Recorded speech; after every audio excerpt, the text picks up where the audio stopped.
Divisi Senapan Bermotor ke-150 dari Tentara Pengawal ke-8 Angkatan Bersenjata Rusia menuntaskan tugas mengintai dan menghancurkan benteng musuh di Kurahovo. Video dipublikasikan 31 Januari. Pekerjaan unit pengintaian menyesuaikan serangan pasukan Dirgantara Rusia selama serangan di Kurahovo.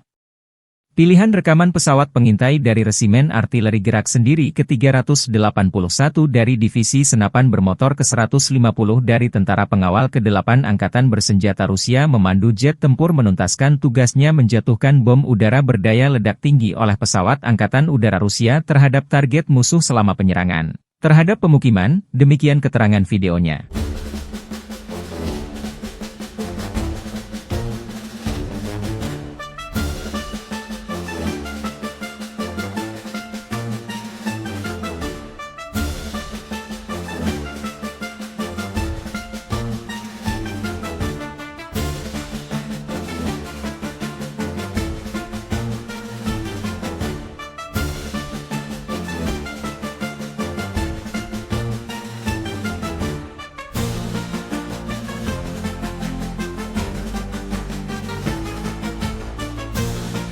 Download Tribun X sekarang, menghadirkan lokal menjadi Indonesia.